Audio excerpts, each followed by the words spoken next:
آپ اسماعیل علیہ السلام کی اولاد میں سے ہیں۔ اسماعیل علیہ السلام کی خاطر جب اللہ تعالیٰ نے زمزم کا کنواں جاری کیا تو قبائل جرہم اور ایاد کے خانہ بدوش عرب سیدہ ہاجرہ کی اجازت سے وہاں آ کر رہائش پذیر ہوئے۔ کعبے کے متولی اسماعیل علیہ السلام اور ان کی اولاد رہی۔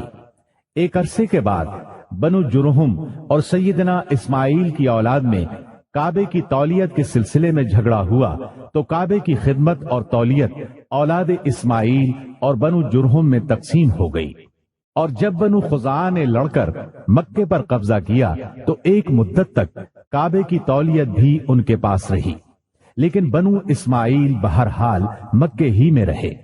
ان کے ایک فرد کلاب نے شمالی عرب میں قبیلہ خزاعہ میں شادی کی، اس سے قصی پیدا ہوئے۔ وہ جوان ہو کر اپنے قبیلے میں واپس آ گئے۔ خسر کی وفات کے بعد قصی نے اپنے ننہال کی مدد سے بنو خزاعہ کو مجبور کیا کہ وہ شہر چھوڑ کر مضافات میں جا بسا۔ بنو خزاعہ کے سردار نے کعبے کے قیمتی چڑھاووں کو زمزم کے کنویں میں ڈال کر اس کو پاٹ دیا اور کنواں غائب ہو گیا۔ پھر قصی کو بہت بڑا اقتدار حاصل ہوا، اس کی اولاد پھلی پھولی اور اسے قوم کا بہت بڑا سردار تسلیم کیا گیا۔ قصی نے مکے میں ایک شہری مملکت کا آغاز کیا، وہاں دارالندوہ یعنی پارلیمنٹ اور ٹیکس کے نئے محکمے قائم کیے، لیکن وفات کے وقت حکومت اپنے بچوں میں تقسیم کر دی۔ کسی کو کعبے کی رکھوالی سونپی، کسی کو چابی دی، کسی کو فوج کی قیادت تو کسی کو ٹیکس کا حساب کتاب سونپا۔ بعد کی نسلوں میں انتظامات کی مزید تقسیم در تقسیم ہوئی۔ آغاز اسلام کے وقت وہاں 10 سرداروں کی ایک مجلس کار فرما نظر آتی تھی۔ قصی کے 4 بیٹے تھے، ان میں عبد مناف بڑے نامور اور صاحب عزت ہوئے۔ عبد مناف کے بھی 4 بیٹے تھے، ان میں ہاشم شہرت میں سبقت لے گئے۔ ہاشم آپ کے پردادا تھے، بہت دولت مند ہونے کے ساتھ ساتھ سخاوت، مروت اور احسان میں بھی بے مثال تھے۔ ہاشم کہلانے کی وجہ یہ تھی کہ ان کے عہد میں ایک مرتبہ مکہ مکرمہ میں قحط پڑ گیا۔ یہ فلسطین گئے اور اونٹوں پر آٹے کی بہت سی بوریاں لاد لائے، بہت سے اونٹ ذبح کیے، ان کا شوربہ تیار کیا، روٹیاں پکوائیں۔ ان روٹیوں کو شوربے میں بھگو بھگو کر اہل شہر کو کھلاتے رہے۔ عرب اس کھانے کو حشیم اور سرید کہتے ہیں۔ یہ سلسلہ ایک مدت تک جاری رہا، اسی وجہ سے ان کا نام ہاشم پڑ گیا۔ وہ حاجیوں کی خدمت اور مہمان نوازی میں بھی بڑھ چڑھ کر حصہ لیتے تھے۔ اسی سخاوت اور فیاضی سے ہاشم کا نام پورے عرب میں مشہور ہو گیا۔ ذاتی اثر و رسوخ اور وجاہت کی وجہ سے ان کی دوسرے ممالک کے درباروں میں بھی رسائی تھی۔ انہوں نے ہی قریش میں سب سے پہلے یہ دستور جاری کیا کہ سال میں 2 مرتبہ تجارتی قافلے روانہ ہوا کریں، موسم گرما میں شام کی طرف اور موسم سرما میں یمن کی طرف۔ چنانچہ اسی دستور کے مطابق دونوں موسموں میں قافلے روانہ ہوتے تھے۔ سورۃ القریش میں اللہ تعالیٰ نے قریش کو یہی انعام یاد دلایا ہے، کیونکہ قریش اللہ کی رحمت سے موسم سرما و گرما کے عادی ہو گئے۔ ان کی سمجھ میں یہ بات آ گئی کہ اس نعمت کے شکریہ میں اللہ کی عبادت کرنا چاہیے جو اس گھر کا مالک ہے، اور اس نے انہیں بھوک میں کھانا دیا اور خوف سے امن بخشا۔ نجاشی شاہ حبش ہاشم کی بے حد خاطر مدارت کرتا اور تحفے تحائف بھی پیش کرتا۔ قیصر روم بھی ان سے بہت مہربانی سے پیش آتا تھا۔ ہاشم نے یمن اور روم کی حکومت سے قریش کے تجارتی قافلے کی حفاظت کا حکم حاصل کیا، اور یہ ان کے اعلیٰ تدبر کا نتیجہ تھا کہ تمام راستے قریش کے تجارتی قافلوں کے لیے محفوظ ہو گئے۔ اس طرح مکہ مکرمہ بین الاقوامی تجارت کا مرکز بن گیا۔ اس سے خانہ کعبہ کی زیارت اور فریضہ حج عام ہو گئے، اور مکی زبان بھی ملک کے چاروں طرف سمجھی جانے لگی۔ ان قریشی قافلوں اور سالانہ میلوں کی وجہ سے جزیرہ نمائے عرب میں ایک معاشی مرکز پیدا ہو گیا۔ ان سالانہ میلوں میں قریش کو سرمایہ دارانہ تجارت اور قافلوں کی حفاظت کے سلسلے میں بہت اہمیت حاصل تھی۔ اس طرح مکہ مکرمہ تجارتی مرکز بنا، جس نے سیاسی مرکزیت کا راستہ کھولا جو اسلام کا کارنامہ بننے والا تھا۔ 197 عیسوی کے چند ماہ بعد ہاشم کی بیوی سلمہ بنت عمر کے ہاں مدینہ منورہ میں شیبہ یعنی عبد المطلب پیدا ہوئے۔ بچے کے سر میں کچھ بال سفید تھے، اس لیے ان کا نام شیبہ رکھا گیا۔ شیبہ کا مطلب ہے بوڑھا۔ ہاشم کی وفات کے بعد ذمہ داریاں ان کے بھائی مطلب نے سنبھال لی تھی۔ گویا مطلب شیبہ کا چچا تھا۔ اس کی وفات کے بعد شیبہ نے رفادہ اور سقایا کی ذمہ داریاں خوبی سے سنبھالی۔ انہوں نے یمن اور حبشہ کے درباروں میں اپنی قوم کی نمائندگی بھی کی۔ ان کی ملکیت میں ایک قدرتی چشمہ بھی تھا۔ ایک دن خواب میں انہیں اشارہ ملا کہ فلاں جگہ کھود کر غائب شدہ زمزم کا کنواں برآمد کریں۔ کھودتے وقت اس سے انہیں دفن شدہ خزانہ بھی ملا جو کعبے کے چڑھاووں پر مشتمل تھا۔ عبد المطلب کو زمزم کی ملکیت کے لیے بہت دشواریاں پیش آئیں، مگر اہل شہر امن پسند تھے۔ انہوں نے طے کیا کہ کسی غیر جانبدار حاکم سے اس کا فیصلہ کرا لیا جائے۔ عبد المطلب نے یہ بات مان لی، لیکن پریشان بھی تھے، اس لیے منت مانی کہ اگر اللہ نے مجھے 10 بیٹے دیے اور وہ بلوغت کو پہنچے تو میں ان میں سے ایک کو کعبے میں جا کر اللہ کے لیے قربان کر دوں گا۔ جب 10واں بیٹا بھی بلوغت کو پہنچ گیا تو عبد المطلب کو منت یاد آئی۔ انہوں نے بیٹوں کے درمیان قرعہ ڈالا تاکہ جس کا نام نکلے اسے قربان کر دیں۔ قرعہ نبی اکرم صلی اللہ علیہ وسلم کے والد عبداللہ کے نام نکلا۔ عبد المطلب کا ارادہ دیکھ کر رشتہ داروں اور دوستوں نے دخل اندازی کی اور انہیں مشورہ دیا کہ وہ کسی خاتون عرافہ کے پاس جا کر حل دریافت کریں۔ چنانچہ عبد المطلب ایک عرافہ کے پاس گئے۔ اس نے معاملہ سن کر مشورہ دیا کہ بیٹے اور 10 اونٹوں کے درمیان قرعہ ڈالو، اگر عبداللہ کے نام نکلے تو مزید 10 اونٹ بڑھا دو، اس طرح خون بہا کی مقدار میں اضافہ کرتے جاؤ یہاں تک کہ قرعہ خون بہا پر نکلے۔ انہوں نے قرعہ اندازی شروع کی۔ قرعہ ہر بار عبداللہ کے نام نکلتا رہا۔ یہ 10 اونٹ ہر بار بڑھاتے گئے۔ جب 100 اونٹ پورے ہو گئے تب قرعہ اونٹوں کے نام نکلا۔ عبد المطلب نے 3 بار ایسا کیا تاکہ اطمینان ہو جائے۔ ہر بار 100 اونٹوں ہی کا قرعہ نکلا۔ اب انہیں اطمینان ہو گیا کہ یہی اللہ کو منظور ہے۔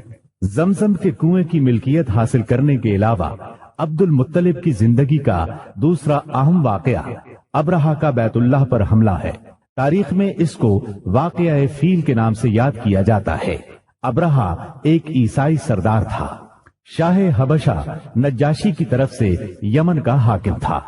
اس نے دیکھا کہ اہل عرب حج کے لیے مکہ مکرمہ جاتے ہیں اور خانہ کعبہ کا طواف کرتے ہیں، تو اس نے عیسائی مذہب کے نام پر یمن کے شہر صنعاء میں ایک عالیشان گرجا بنوایا۔ عرب میں اس گرجا کی خبر مشہور ہو گئی۔ قبیلہ کنانہ کا ایک آدمی وہاں گیا اور گرجا میں گندگی پھیلا کر بھاگ آیا۔ ابرہہ نے غصے میں آ کر قسم کھائی کہ کعبے کو ڈھا کر دم لے گا۔ چنانچہ وہ ایک لشکر جرار لے کر مکہ مکرمہ کی طرف روانہ ہوا۔ راستے میں عرب کے جس قبیلے نے بھی مزاحمت کی، ابرہہ نے اسے تہہ تیغ کر ڈالا، یہاں تک کہ وہ مکہ معظمہ کے قریب پہنچ گیا۔ وہاں کے لوگوں کو اپنے ارادے سے خبردار کرنے کے لیے اس نے اہل مکہ کے جانور پکڑ لیے۔ ان جانوروں میں عبد المطلب کے 200 اونٹ بھی تھے۔ عبد المطلب کو ابرہہ کی چڑھائی کی خبر ملی تو وہ خانہ کعبہ کی دیواروں سے لپٹ گئے اور رو پڑے۔ اللہ سے اپنے گھر کی حفاظت کی دعا کی۔ قریش کے چند سرداروں کو لے کر ابرہہ سے ملنے کے لیے گئے اور اس سے اپنے اونٹوں کی واپسی کا مطالبہ کیا۔ ابرہہ ان کی بات سن کر حیران ہوا اور بولا، تم نے اپنے اونٹوں کی واپسی کی تو بات کی، کعبے کے متعلق ایک لفظ بھی نہیں کہا۔ میں تو یہاں کعبے کو ڈھانے کے لیے آیا ہوں۔ عبد المطلب نے جواب دیا، اونٹ میری ملکیت ہیں، اس لیے ان کی رہائی کے لیے چلا آیا۔ کعبے کا مالک اللہ ہے جو اپنے گھر کو بچانے کی پوری طاقت رکھتا ہے۔ ابرہہ نے ان اونٹوں کی واپسی کا حکم دے دیا۔ یہ اپنے اونٹ لے کر مکہ معظمہ واپس آ گئے۔ 60-70 ہزار کا لشکر تھا اور اس میں 9 یا 13 ہاتھی تھے۔ اس لشکر نے آخر مکے پر چڑھائی کی۔ لشکر مکے کے نزدیک پہنچا تو محمود نامی ہاتھی نے مکے میں داخل ہونے سے انکار کر دیا اور وہیں بیٹھ گیا۔ ایسے میں اچانک باہر قلزم کی طرف سے پرندوں کا ٹڈی دل نظر آیا۔ ان کے پنجوں اور چونچوں میں کنکریاں تھیں۔ جن سپاہیوں پر وہ کنکریاں پڑتی ان کے اعضاء کٹنا شروع ہو جاتے۔ ان کنکریوں کے گرنے سے ابرہہ کی فوج اور ہاتھیوں کا جو حشر ہوا وہ بلا شبہ تاریخ عالم کا ایک نہایت حیرت ناک باب ہے۔ خود ابرہہ مشکل سے گرتا پڑتا صنعاء تک پہنچا اور نہایت دردناک عذاب میں گرفتار ہو کر یمن میں مرا۔ عربوں کے ہاں اس سال کو عام الفیل کہتے ہیں۔ ایک مدت تک یہی تقویمی سال شمار ہوتا رہا۔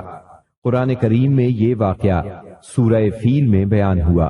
کیا تم نے نہیں دیکھا تمہارے پروردگار نے ہاتھی والوں کے ساتھ کیا سلوک کیا؟ کیا اس نے ان کی تدبیر کو اکارت نہیں کر دیا اور ان پر پرندوں کے جھنڈ بھیج دیے جو ان پر پکی ہوئی مٹی کے پتھر پھینک رہے تھے، پھر ان کا یہ حال کر دیا جیسے جانوروں کا کھایا ہوا بھوسا۔ واقعہ فیل کے 50-55 دن بعد عبد المطلب کعبے کا طواف کر رہے تھے کہ انہیں پوتے کی ولادت کی خوشخبری ملی۔ 75 سالہ دادا بہت خوش ہوئے۔ نبی کریم صلی اللہ علیہ وسلم ان کے پیارے فرزند جناب عبداللہ کی یادگار تھے، جن کی زندگی 100 اونٹوں کی قربانی دے کر بچائی گئی تھی، لیکن پھر اچانک وہ فوت ہو گئے۔ ان کی وفات سے بوڑھے باپ کو جو صدمہ پہنچا تھا، پوتے کی ولادت سے ایک حد تک وہ کم ہو گیا۔ عبداللہ کی والدہ یعنی نبی صلی اللہ علیہ وسلم کی دادی کا نام فاطمہ بنت عمرو تھا۔ عبداللہ کے 2 سگے بھائی زبیر اور ابو طالب تھے۔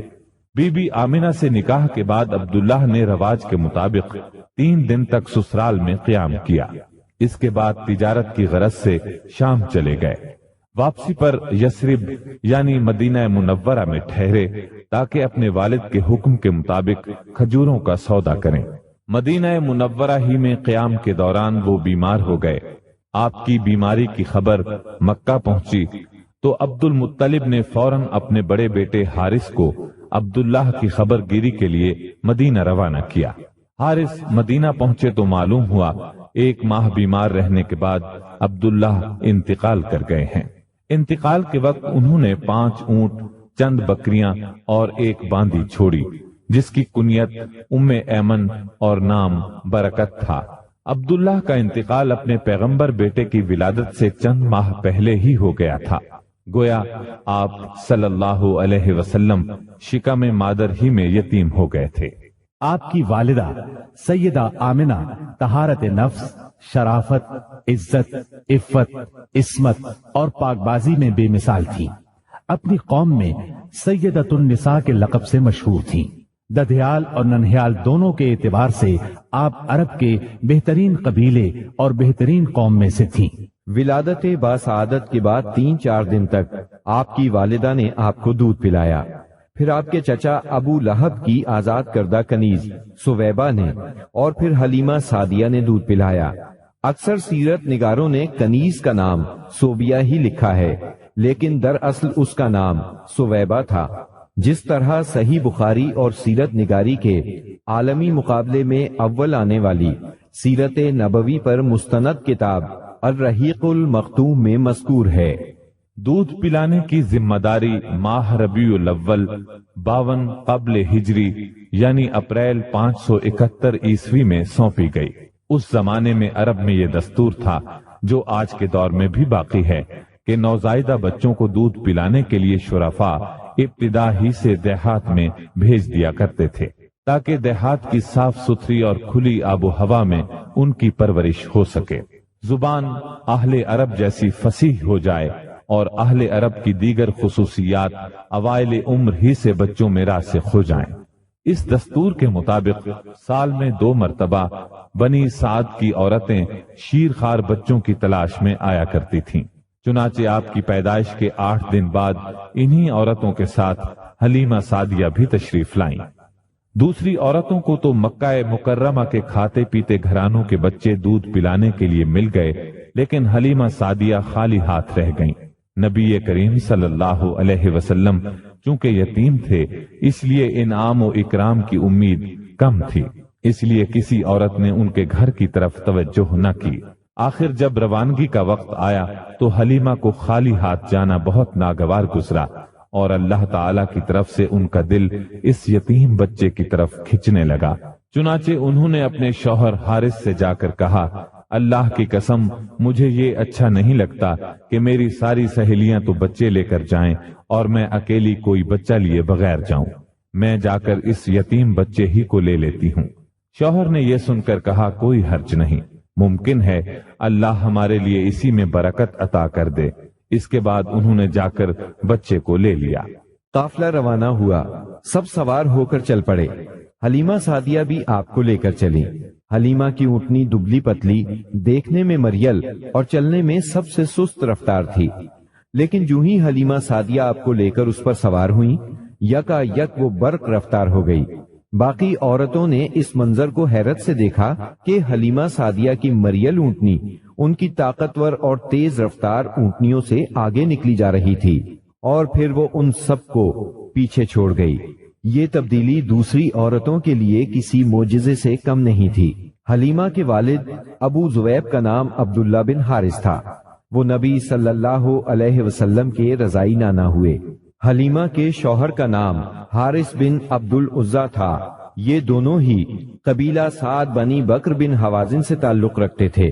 اسی طرح حارث کے بچے آپ کے رضائی بھائی بہن ہوئے۔ جب تک آپ صلی اللہ علیہ وسلم حلیمہ سعدیہ کے گھر رہے، ان کا گھر برکتوں سے مالا مال رہا۔ حلیمہ بیان کرتی ہیں کہ وہ جب آئی تھیں تو قحط سالی کا دور تھا۔ ان کے پاس ایک گدھی تھی جو اس قدر دبلی پتلی اور مریل تھی کہ پورے قافلے میں سب سے سست اور مریل چال چلتی تھی۔ ایک اونٹنی بھی تھی مگر وہ قطرہ دودھ کا نہیں دیتی تھی۔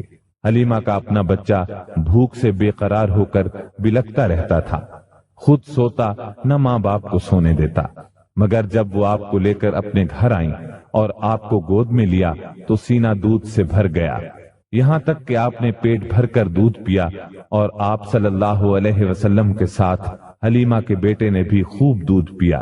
پھر دونوں آرام کی نیند سو گئے۔ اس رات حلیمہ کا بچہ بالکل نہ رویا۔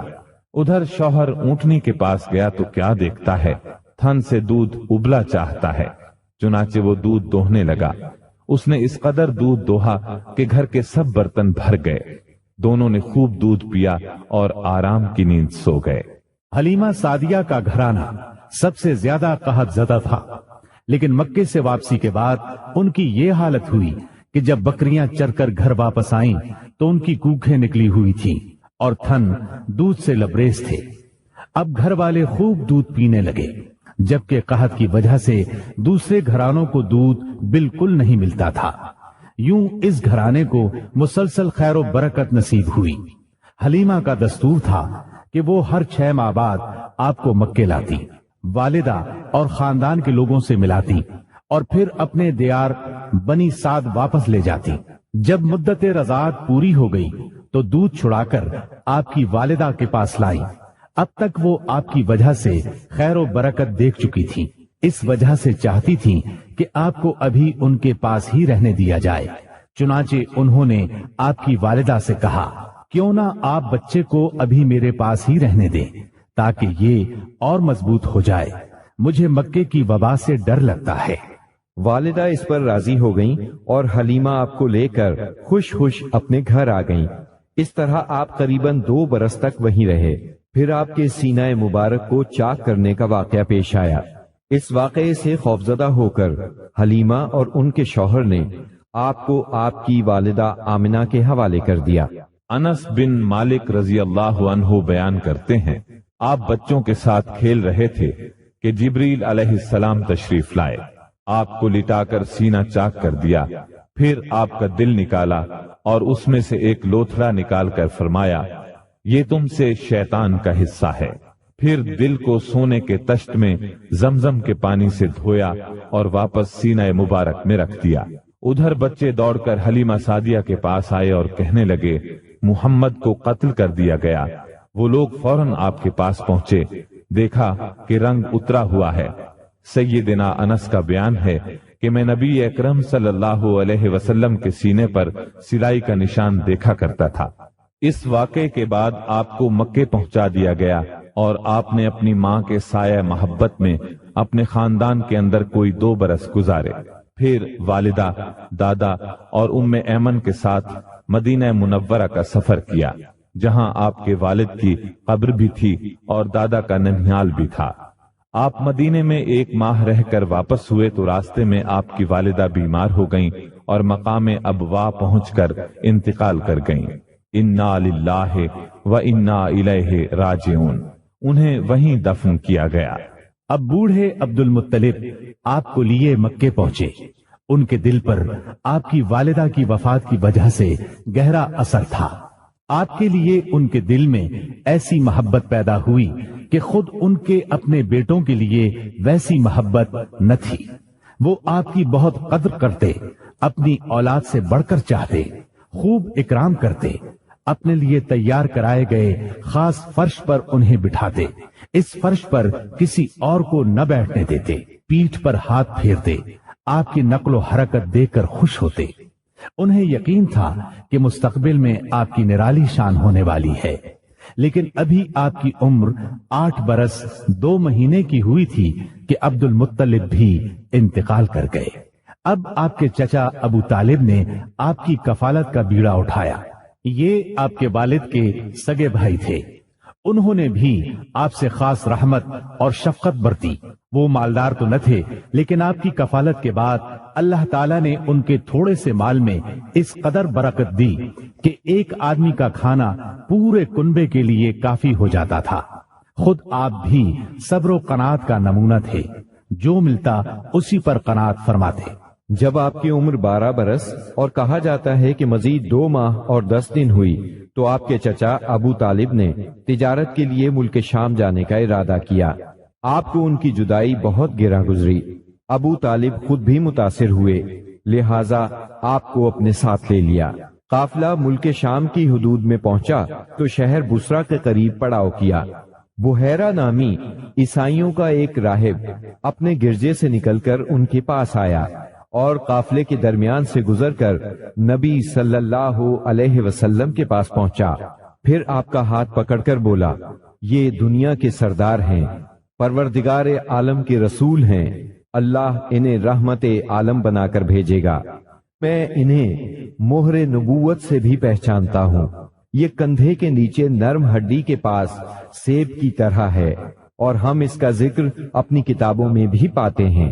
پھر اس نے قافلے کی دعوت کی اور ابو طالب سے کہا، انہیں یہاں سے واپس بھیج دیں، ملک شام نہ لے جائیں، کیونکہ انہیں یہودیوں سے خطرہ ہے۔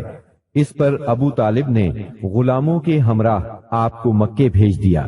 جب آپ کی عمر 15 برس ہوئی تو ذیقات کے مہینے میں اوکاس کے بازار میں ایک لڑائی ہوئی۔ اس لڑائی میں ایک طرف قریش کے قبائل تھے اور دوسری طرف قیس اور اعلان کے قبائل تھے۔ دونوں میں گھمسان کا رن پڑا، فریقین کے کتنے ہی آدمی مارے گئے، لیکن پھر انہوں نے صلح کر لی اور طے پایا کہ دونوں طرف کے مقتولین گنے جائیں، جدھر زیادہ ہوں ادھر والے زائد مقتولین کا خون بہا لے لیں۔ اس کے بعد جنگ ختم ہو گئی اور باہمی دشمنی کو ختم کر دیا گیا۔ اس جنگ میں نبی کریم صلی اللہ علیہ وسلم بھی شریک تھے، لیکن آپ نے لڑائی میں براہ راست حصہ نہیں لیا، اپنے چچاؤں کو تیر تھماتے تھے۔ اس جنگ کا نام جنگ فجار ہے۔ یہ نام اس لیے مشہور ہوا کہ اس میں حرام مہینے کی حرمت پامال کی گئی۔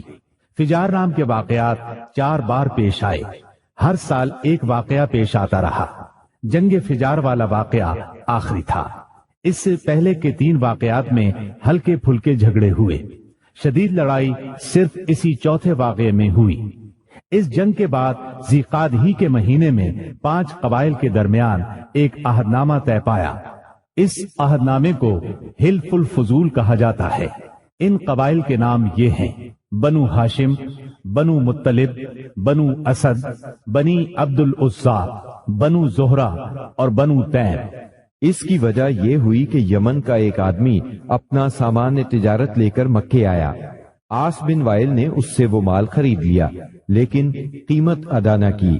اس نے بنو عبد الدار، بنو مخزوم، بنو سہم اور بنو عدی سے فریاد کی، لیکن انہوں نے کوئی توجہ نہ دی۔ چنانچہ اس نے ابو قبیس کے پہاڑ پر چڑھ کر چند اشعار پڑھے۔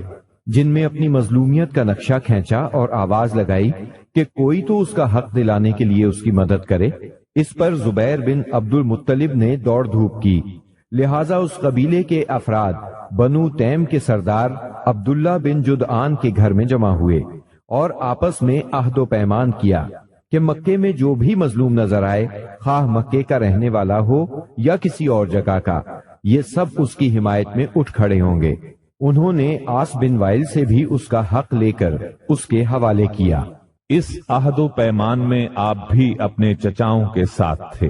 نبوت سے سرفراز ہونے کے بعد آپ فرمایا کرتے تھے، میں عبداللہ بن جدعان کے مکان پر ایک ایسے معاہدے میں شریک ہوا کہ مجھے اس کے بدلے سرخ اونٹ بھی پسند نہیں، اور اگر میں اس کے لیے اسلام کے دور میں بلایا جاتا تو ضرور جاتا۔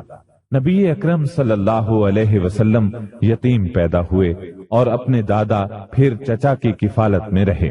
والد سے وراثت میں جو کچھ ملا تھا اس سے کچھ نہیں ہو سکتا تھا، چنانچہ جو ہی آپ ہلکے پھلکے کام کرنے کے لائق ہوئے، اپنے رضائی بھائیوں کے ساتھ دیار بنی سعد میں بکریاں چرانے لگے۔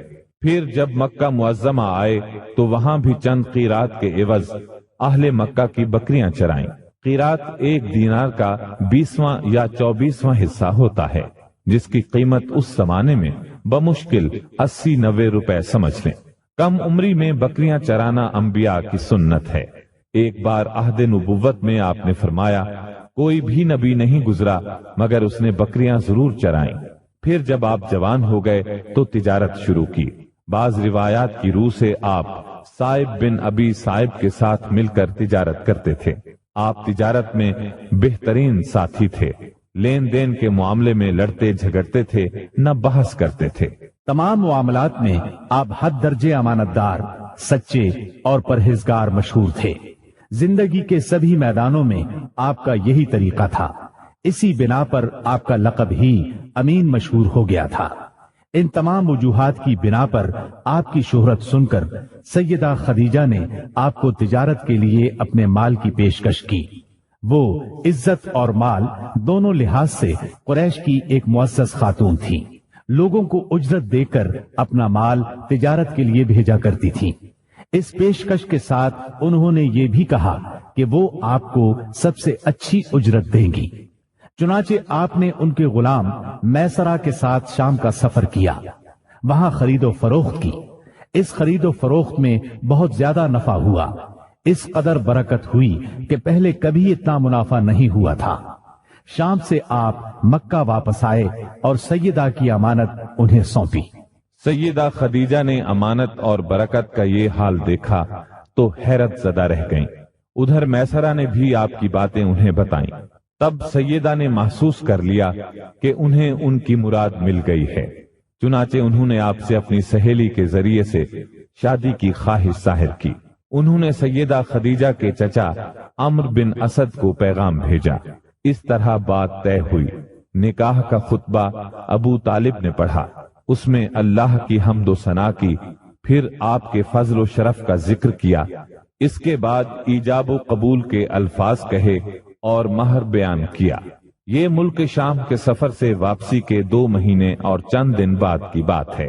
اس وقت آپ کی عمر 25 سال تھی اور سیدہ خدیجہ کی عمر 40 سال تھی۔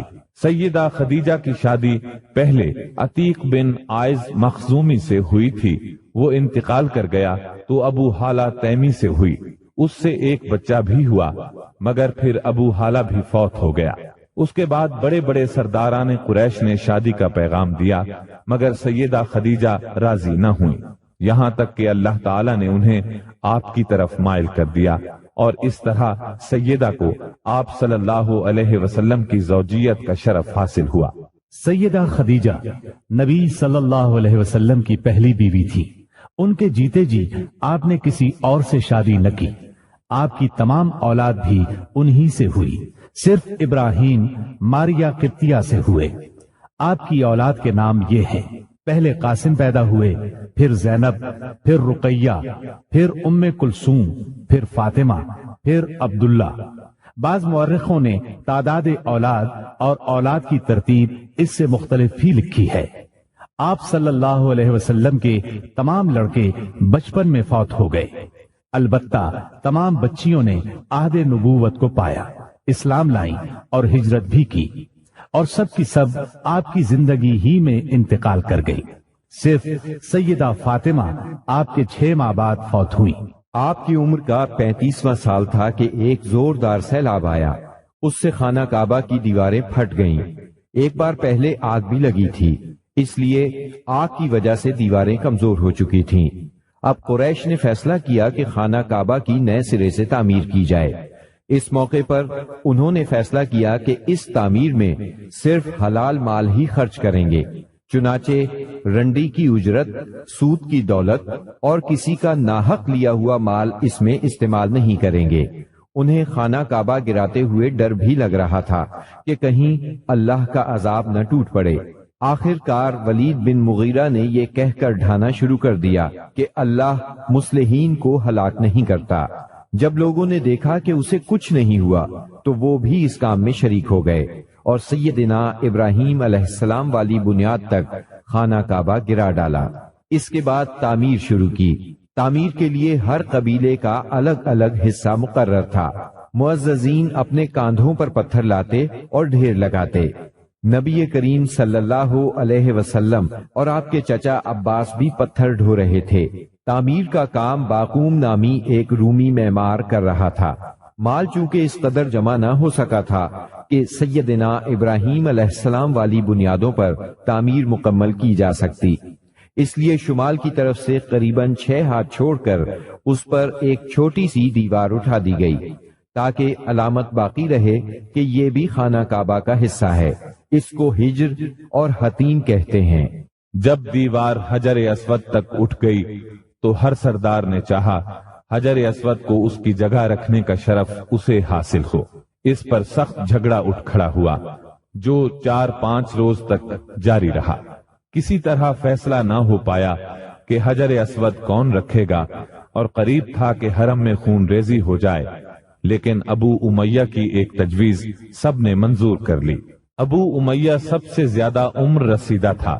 اس نے کہا، میری تجویز یہ ہے کہ کل صبح مسجد حرام کے دروازے سے جو شخص سب سے پہلے داخل ہو اس سے فیصلہ کرا لیا جائے، یعنی وہ جس کے حق میں فیصلہ دے دے حجر اسود وہی اس کی جگہ پر رکھے گا۔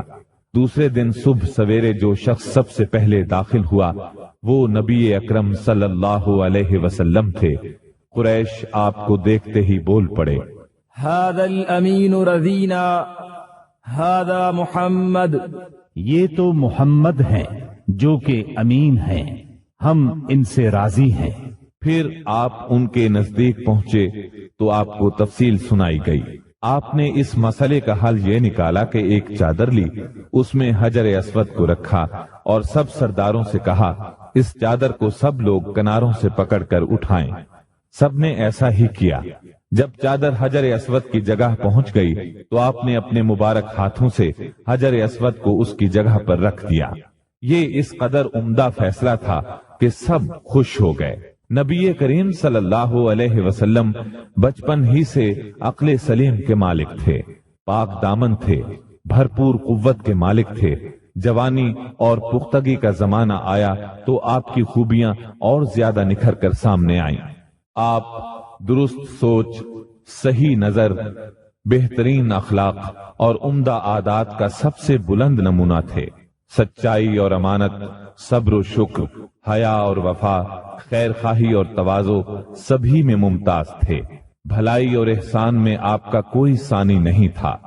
ابو طالب نے کیا خوب کہا ہے، ابیض یستسقى الغمام بوجهه ثمال الیتامی عصمت للارامل، وہ گورے مکھڑے والا جس کی برکت سے ابر رحمت برستا ہے، وہ یتیموں کا سہارا اور بیواؤں کا نگہبان ہے۔ آپ بہت صلہ رحمی کرنے والے تھے، لوگوں کا بوجھ اپنے سر لیتے تھے، کنگال کی ایسی مدد فرماتے کہ مالدار ہو جاتا یا روزگار سے لگ جاتا، مہمان کی مہمانی کرتے اور مصیبت کے مارے ہوں سے تعاون فرماتے۔ اللہ تعالیٰ نے آپ کی حفاظت اور نگہبانی کا خاص انتظام فرمایا تھا، اور قوم کے اندر پھیلی ہوئی خرافات اور برائیوں کے خلاف آپ کے دل میں نفرت ڈال دی تھی۔ چنانچہ آپ بتوں کی عید پر حاضر ہوتے، نہ شرک کے میلوں میں جاتے، اور نہ آپ آستانوں یا غیر اللہ کے نام پر ذبح کیا ہوا جانور کھاتے، نہ بتوں ہی کو چھوتے، اور نہ ان سے تقرب حاصل کرتے تھے۔ لات اور عزا کی قسم تو سننا بھی گوارا نہ فرماتے۔ شراب نوشی اور کھیل کود کی مجلسوں سے آپ انتہائی دور تھے۔ ایسی کسی مجلس میں آپ نے کبھی شرکت نہ فرمائی، جبکہ یہی مجلس جوانوں کی تفریح اور دوستوں سے ملاقات کے مقامات تھی۔ اللہ نے آپ کو خلوت پسندی عطا فرمائی تھی۔ عربوں کی جہالت اور گناہ آلود زندگی نے آپ کو افسردہ اور غمگین بنا دیا تھا۔ آپ اپنے اطراف میں پھیلی ہوئی انسانی اجتماعی زندگی کا مشاہدہ فرماتے تو آپ کو یہ محسوس کر کے دکھ ہوتا کہ ایک اللہ کی عبادت کا تصور دینے والے دین کو وہ لوگ بالکل بھول چکے تھے، اس دین کو جو ان کے جد امجد سیدنا ابراہیم علیہ السلام کا دین تھا، اسے بالکل فراموش کر چکے تھے۔ وہ اپنے ہاتھوں سے کعبے کی تعمیر نو بڑے احترام سے کرتے تھے، لیکن خانہ کعبہ میں بت رکھ کر ان کی پوجا کرتے تھے۔ یہ شرک نہیں تو اور کیا ہے؟ منافقت اور کہتے کس کو ہیں؟ جوا، شراب نوشی، بت پرستی اور بے حیائی معاشرے کا جز بن چکی ہے۔ اللہ تعالیٰ کی وحدانیت کا تصور تو پایا جاتا ہے، مگر اس تصور کو بت پرستی کے ذوق اور شوق نے بہت دھندلا کر دیا ہے۔ بتوں کی شکل میں اپنے معبود گھڑ لیے ہیں۔ ہر قبیلے اور ہر خاندان کا ایک پسندیدہ بت ہے، اور کعبے میں 360 بت رکھے ہوئے ہیں۔ بت پرستی کے شوق کا یہ عالم ہے کہ قریش سفر میں جاتے ہیں تو ستو کے بت بنا لیتے ہیں، اور جب ضرورت پڑتی ہے تو اپنے معبودوں کو گھول کر پی لیتے ہیں۔ قریش کے معاشرے اور عرب کے ماحول میں عورت بیچاری کی حالت اس قدر پست، ذلیل اور ردی ہے کہ وہ اونٹوں، بکریوں اور غلے کی طرح تجارت کی چیز بن چکی ہے۔ شادیوں پر کوئی پابندی، کوئی روک نہیں۔ ایک مرد جتنی عورتوں سے چاہے شادی کر سکتا ہے، اور دوسری طرف عورت بھی جتنے مردوں کو پسند کرے ان سے تعلق پیدا کر سکتی ہے۔ چوری چھپے آشنائی سے لے کر کھلی بے حیائی تک ہر برائی کی جاتی ہے۔ پستی اور گراوٹ کی انتہا ہے کہ منقولہ اور موروثی جائیداد کی طرح باپ کی بیویاں بھی بیٹے کو ورثے میں ملتی ہیں، اور وہ اپنی حقیقی ماں کے سوا اپنی ستیلی ماؤں سے شادی کرنے میں کسی قسم کی آر محسوس نہیں کرتا۔ اس بے حیائی کے ساتھ عربوں میں ایک شدید مجرمانہ قسم کی غیرت بھی پائی جاتی ہے، وہ یہ کہ ہماری لڑکیاں کسی کو بیاہ ہی نہ جائیں، کوئی مرد ہمارا داماد نہ بنے۔ سنگ دلی کی حد تک اس غیر فطری غیرت کے سبب لڑکیاں زندہ دفن کی جاتی ہیں، اور اس انتہا درجے کی بے رحمی پر الٹا فخر کیا جاتا ہے۔ آقا کو غلاموں کی موت اور زندگی پر پورا مالکانہ اختیار حاصل ہے۔ ملک میں کوئی مرکزیت نہیں پائی جاتی، ہر قبیلہ اپنے ایک سردار کے ماتحت خود مختار بنا بیٹھا ہے۔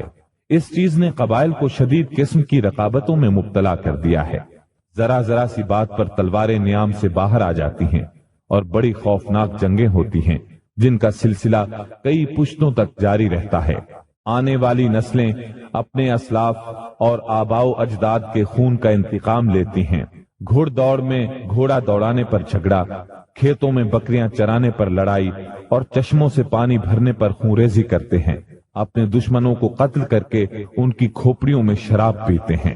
عرب قوم جاہل ہے، لکھنا پڑھنا نہیں جانتی، مگر انہیں اپنی شاعری اور زباندانی پر اتنا گھمنڈ اور غرور ہے کہ ساری دنیا کو اپنی فصاحت اور شاعری کے مقابلے میں گنگا خیال کرتے ہیں۔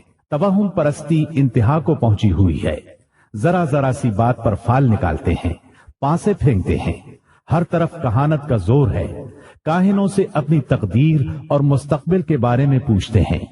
عرب کے باشندے اس آدمی کو قابل عزت اور شریف سمجھتے ہیں جس کے پاس بہت زیادہ اونٹ، بکریاں اور کھجور کے باغات ہوں، بہت سی دولت ہو، غلام ہوں، کنیزیں ہوں۔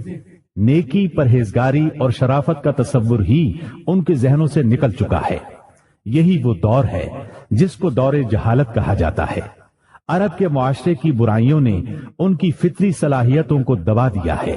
مثلاً شجاعت، حریت، عہد کی پابندی، مہمان نوازی، جفاکشی، فصاحت اور زبان دانی، خود اعتمادی اور کسی کی مدد کے بغیر اپنی حفاظت خود کرنے کا جذبہ، ان تمام خوبیوں سے عرب آشنا ہیں، لیکن ان کی یہ خصوصیات صحیح رہنمائی نہ ہونے کی وجہ سے غلط راہوں پر پڑ گئی تھی اور ان کا بے جا استعمال ہو رہا تھا۔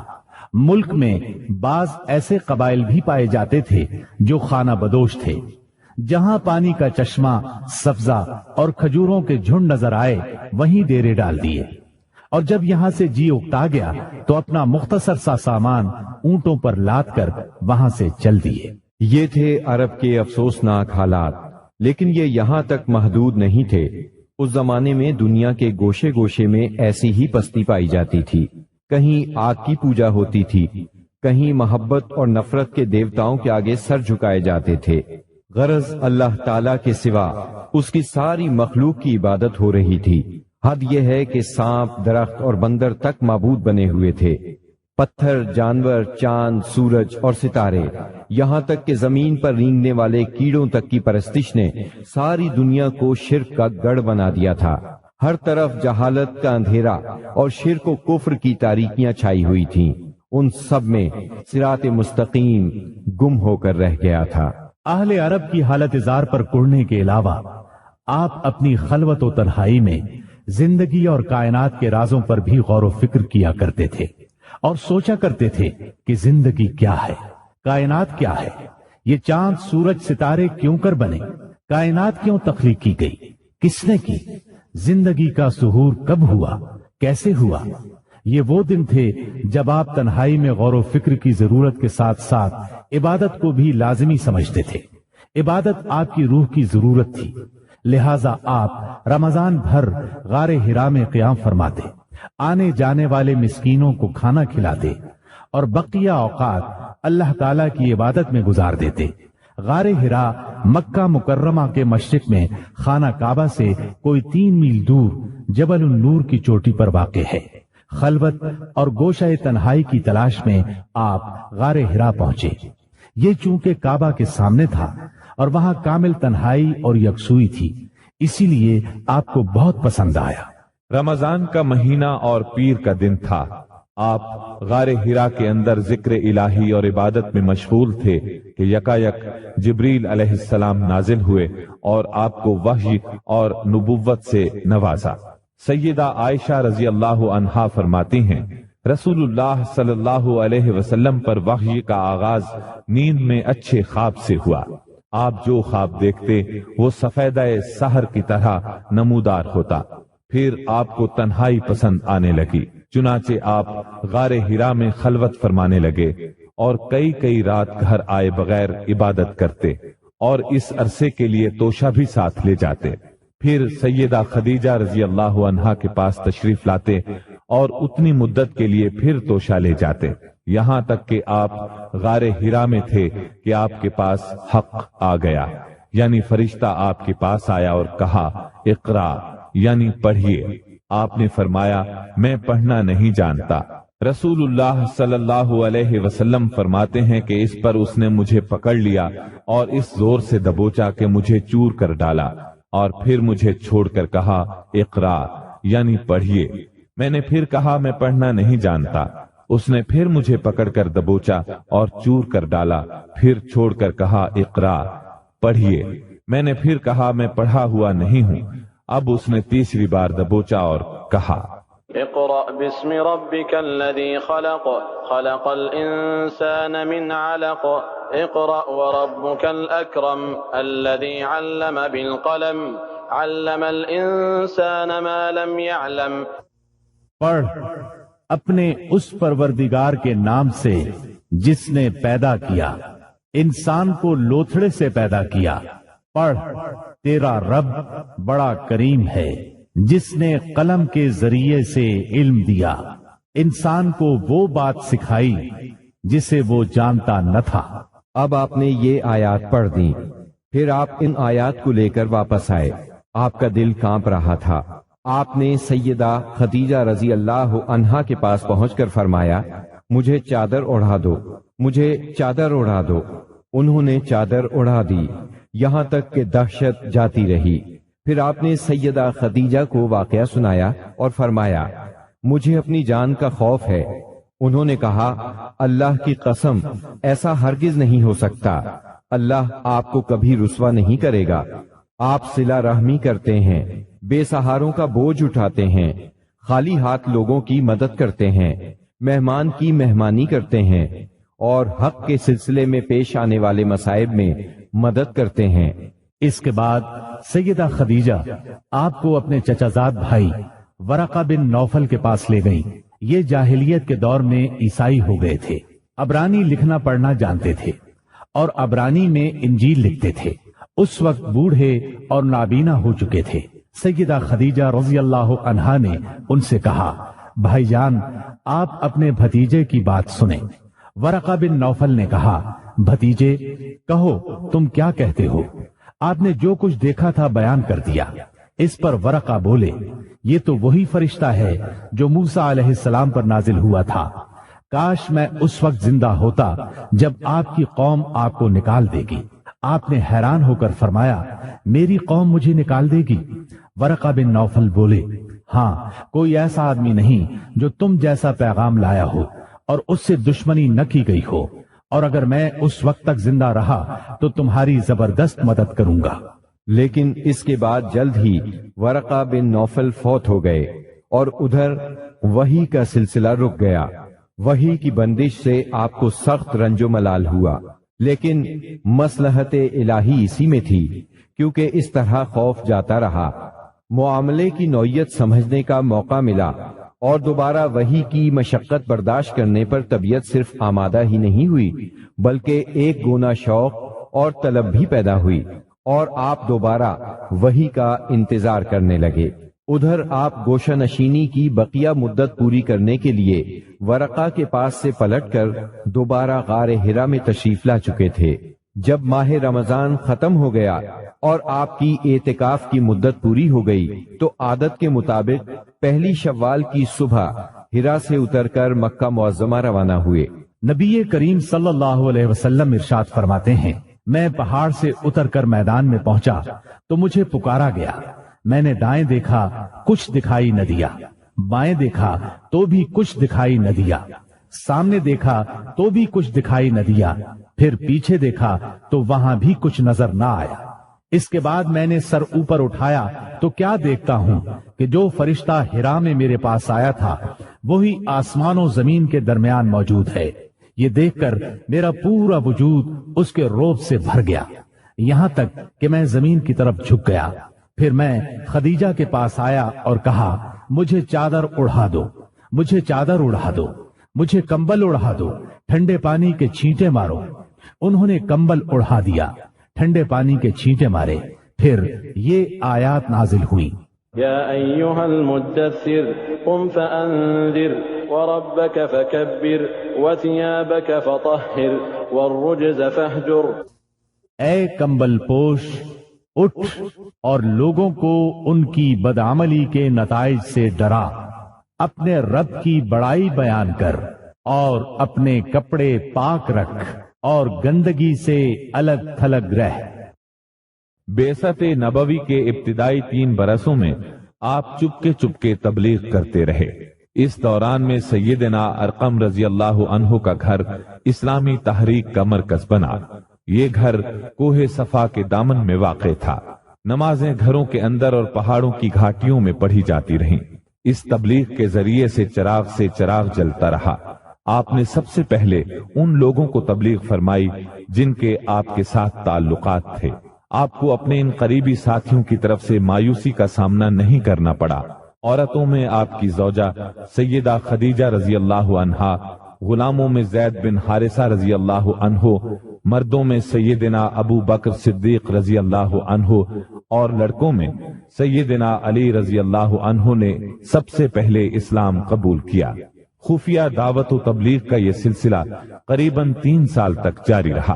اس عرصے میں جن حضرات نے اسلام قبول کیا ان کے نام یہ ہیں: بلال بن رباح، عثمان بن عفان، زبیر بن عوام، عبد الرحمن بن عوف، طلحہ بن عبید اللہ، سعد بن ابی وقاص، عمرو بن انبسہ، خالد بن سعد بن عاص، عمار بن یاسر، خباب بن ارت، ابو عبیدہ بن جراح، سعید بن زید، جعفر بن ابی طالب، عبداللہ بن مسعود، ابو سلمہ، عثمان بن مظعون، صہیب رومی اور ارقم رضی اللہ عنہم۔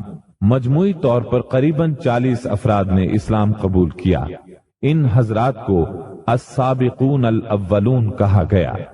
اس خاموش تبلیغ کے نتیجے میں 40 افراد نے اسلام قبول کیا۔ اس طرح اسلام کی بنیاد مضبوط ہو گئی۔ تب اللہ کا حکم آیا، اے کمبل لپیٹ کر لیٹنے والے، اٹھو اور خبردار کرو، اپنے رب کی بڑائی کا اعلان کرو۔ یہ سورہ مدثر کی پہلی 2 آیات کا ترجمہ ہے۔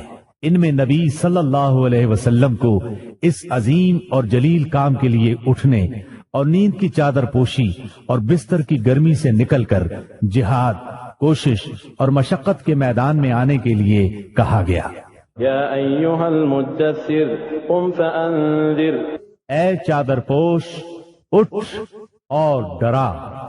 گویا کہا جا رہا ہے جسے اپنے لیے جینا ہے وہ تو راحت کی زندگی گزار سکتا ہے، لیکن آپ جو اس زبردست بوجھ کو اٹھا رہے ہیں تو آپ کو نیند سے کیا تعلق، آپ کو راحت سے کیا سروکار، آپ کو گرم بستر سے کیا مطلب، پرسکون زندگی سے کیا نسبت، راحت بخش ساز و سامان سے کیا واسطہ۔ آپ اٹھ جائیے اس عظیم کام کے لیے جو آپ کا منتظر ہے، اس بھاری بوجھ کے لیے جو آپ کے لیے تیار ہے۔ اٹھ جائیے جد و جہد اور مشقت کے لیے، تکان اور محنت کے لیے اٹھ جائیے کہ اب نیند اور راحت کا وقت گزر چکا۔ اب آج سے مسلسل بیداری ہے، طویل اور مشقت سے لبریز جہاد ہے۔ اٹھ جائیے اس کام کے لیے مستعد اور تیار ہو جائیے۔ یہ بڑا عظیم اور پرہیبت حکم ہے۔ اس نے نبی صلی اللہ علیہ وسلم کو پرسکون گھر، گرم آغوش اور نرم بستر سے کھینچ کر تند طوفانوں اور تیز جھکڑوں کے درمیان انتہائی گہرے سمندر میں لا کھڑا کیا، لوگوں کے ضمیر اور زندگی کے حقائق کی کشاکشی کے درمیان پہنچا دیا۔ پھر رسول اللہ صلی اللہ علیہ وسلم اٹھ گئے اور قریباً 20 سال تک اٹھے رہے۔ آپ نے اپنا چین، سکون اور آرام چھوڑ دیا۔ زندگی اپنے لیے نہ رہی، اہل و عیال کی نہ رہی۔ آپ اٹھے تو پھر اٹھے ہی رہے۔ کام اللہ کی طرف دعوت دینا تھا۔ آپ نے یہ کمر توڑ بار گراں اپنے کندھوں پر کسی دباؤ کے بغیر اٹھا لیا۔ یہ بوجھ تھا، اس روئے زمین پر امانت کبریٰ کا بوجھ، ساری انسانیت کا بوجھ، سارے عقیدے کا بوجھ، میدانوں میں جہاد اور دفاع کا بوجھ۔ آپ نے 20 سال سے زیادہ عرصے تک مسلسل اور ہمہ گیر مارکا آرائی میں زندگی بسر کی، اور اس پورے عرصے میں جب سے آپ نے وہ آسمانی ندا، اللہ کی آواز سنی اور یہ بھاری ذمہ داری پائی، آپ کو کوئی ایک حالت کسی دوسری حالت سے غافل نہ کر سکی۔ اللہ آپ کو ہماری طرف سے اور ساری انسانیت کی طرف سے بہترین اجر عطا فرمائے، آمین۔ پھر اللہ تعالی نے آپ کو حکم دیا، فاصدع بما تؤمر واعرض عن المشرکین۔ اے نبی، جس بات کا آپ کو حکم دیا گیا ہے اس کا صاف صاف اعلان کر دیجئے اور مشرکین سے رخ پھیر لیجئے۔ پھر مزید حکم ہوا، وَأَنذِرْ عَشِيرَتَكَ الْأَقْرَبِينَ وَاخْفِضْ جَنَاحَكَ لِمَنِ اتَّبَعَكَ مِنَ الْمُؤْمِنِينَ۔ اور سب سے پہلے اپنے قریبی رشتہ داروں کو کفر اور شرک سے ڈرائیے، اور جو ایمان لے آئے اور آپ کی پیروی کرے اس کے ساتھ نرمی اور شفقت کا معاملہ فرمائیے۔ جب آپ کو عام دعوت دینے کا حکم دیا گیا اور یہ ہدایت نازل ہوئی کہ آپ اپنے قریب ترین عزیزوں کو سب سے پہلے اللہ کے عذاب سے ڈرائیں، تو آپ نے صبح سویرے کوہ صفا پر چڑھ کر بلند آواز سے پکارا، یا صباحا۔ عرب میں یہ صدا وہ شخص لگاتا تھا جو صبح کے جھٹپٹے میں کسی دشمن کو اپنے قبیلے پر حملہ کرنے کے لیے آتے دیکھ لیتا تھا۔ آپ کی یہ آواز سن کر لوگوں نے پوچھا، یہ کون پکار رہا ہے؟ بتایا گیا یہ محمد کی آواز ہے۔ اس پر قریش کے تمام خاندانوں کے لوگ آپ کی طرف دوڑ پڑے۔ جو خود آ سکتا تھا وہ خود آیا، جو نہیں آ سکتا تھا اس نے اپنی طرف سے کسی کو بھیج دیا۔ جب سب لوگ جمع ہو گئے تو آپ نے قریش کے ایک ایک خاندان کا نام لے لے کر پکارا، اے بنی ہاشم، اے بنی عبد المطلب، اے بنی فہر، اگر میں تمہیں یہ بتاؤں کہ اس پہاڑ کے پیچھے ایک لشکر تم پر حملہ کرنے کے لیے تیار ہے تو کیا تم میری بات کو سچ مانو گے؟ کیونکہ میں ایسی جگہ کھڑا ہوں جہاں سے میں ادھر بھی دیکھ رہا ہوں اور ادھر بھی۔ سب نے یک زبان ہو کر کہا، ہم آپ کی بات فوراً مان لیں گے، ہم نے کبھی آپ کو جھوٹا نہیں پایا، ہم نے ہمیشہ آپ کو سچا ہی پایا ہے۔ تب آپ نے فرمایا، میں تمہیں ایک سخت عذاب سے پہلے خبردار کرنے کے لیے بھیجا گیا ہوں۔ آپ کا چچا ابو لہب بھی اس مجمع میں موجود تھا۔ وہ آپ کا خطاب سن کر سخت برہم ہوا، کہنے لگا، ستیہ ناس جائے تیرا، کیا اس لیے تو نے ہمیں جمع کیا ہے؟ ایک روایت میں یہ بھی ہے کہ اس نے پتھر اٹھایا تاکہ آپ کو کھینچ مارے۔ اس طرح مکے میں اعلانیہ تبلیغ کی ابتدا ہوئی۔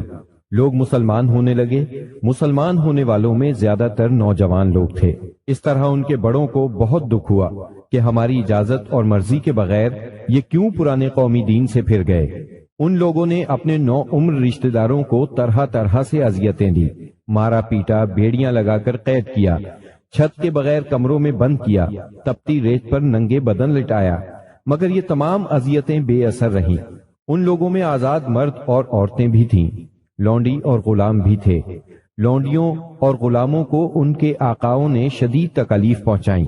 اسی طرح موالی بھی تھے، یعنی غیر قبیلوں کے عرب، جو اہل مکہ میں کسی ایک کے ساتھ کسی معاہدے کے ذریعے سے موالی بن گئے تھے، مطلب یہ کہ ان کے حلیف بن گئے تھے۔ ان میں سے ایک سیدنا عمار بن یاسر رضی اللہ عنہ کا خاندان بھی تھا۔ ان کے خاندان کو خاص طور پر ظلم کا نشانہ بنایا گیا۔ سیدنا یاسر رضی اللہ عنہ پر اتنا ظلم ڈھایا گیا کہ وہ شہید ہو گئے۔ سیدہ سمیہ رضی اللہ عنہا جو سیدنا عمار کی والدہ تھیں، انہیں ابو جہل نے نیزہ مار کر شہید کر دیا۔ یہ اسلام میں پہلی شہید خاتون ہیں۔ جلد ہی قرآن کریم میں بت پرستی کے خلاف سخت آیات نازل ہوئیں۔ مثلا سورہ انبیاء کی آیت 98 میں ارشاد ہوا، إنكم وما تعبدون من دون الله حصب جهنم أنتم لها واردون۔ بے شک تم اور وہ بت جن کو تم اللہ کے سوا پوجا کرتے ہو سب دوزخ کا ایندھن ہوں گے اور تم سب اس میں داخل ہو کر رہو گے۔ اس پر مشرکین کے ظلم و ستم میں اور شدت آ گئی۔ آپ کی ذات کے خلاف اور اسلام کے حلقے میں داخل ہونے والوں کے خلاف تیزی آ گئی۔ خاص طور پر ابو جہل اور ابو لہب نے انسانیت کی حدود پھلانگ ڈالی۔ علانیہ تبلیغ کے بعد نبی صلی اللہ علیہ وسلم نے حرم میں اس طریقے سے نماز شروع کر دی جو اللہ تعالی نے آپ کو سکھایا تھا، اور یہی وہ چیز تھی جس سے قریش نے پہلی مرتبہ محسوس کیا کہ آپ کسی نئے دین کے دعوے دار ہیں۔ اس پر ابو جہل کی جاہلیت اور بھڑک اٹھی۔ اس نے آپ کو دھمکانا شروع کر دیا۔ آپ سے سخت لہجے میں کہا، حرم میں اس طریقے سے عبادت نہ کریں۔ پھر ابو جہل نے قریش کے لوگوں سے پوچھا، کیا محمد تمہارے سامنے زمین پر اس طرح اپنا منہ ٹکاتے ہیں؟ ان لوگوں نے کہا ہاں۔ اس پر اس نے کہا، لات اور عزا کی قسم، اگر میں نے اسے اس طرح نماز پڑھتے دیکھ لیا تو میں اس کی گردن پر اپنا پاؤں رکھ دوں گا اور اس کا چہرہ زمین پر رگڑ دوں گا۔ پھر ایسا ہوا کہ اس نے آپ کو نماز پڑھتے دیکھ لیا۔ وہ فوراً آپ کی طرف لپکا۔ وہ اپنے اعلان کے مطابق آپ کی گردن مبارک پر اپنا ناپاک پاؤں رکھنا چاہتا تھا کہ اسی وقت لوگوں نے اسے گھبرا کر خوف زدہ انداز میں پیچھے ہٹتے دیکھا۔ وہ اپنے منہ کو کسی چیز سے بچانے کی کوشش کر رہا تھا۔ لوگوں نے اس سے پوچھا، تجھے کیا ہوا؟ اس طرح پیچھے کیوں ہٹایا؟ اس نے کہا، میرے اور اس کے درمیان اچانک آگ کی ایک خندق اور کوئی ہولناک چیز تھی اور کچھ پر تھے۔ اس کی یہ بات کسی نے آپ کو بتائی تو آپ نے فرمایا، اگر وہ میرے قریب پھٹکتا تو فرشتے اس کے چیتھڑے اڑا دیتے۔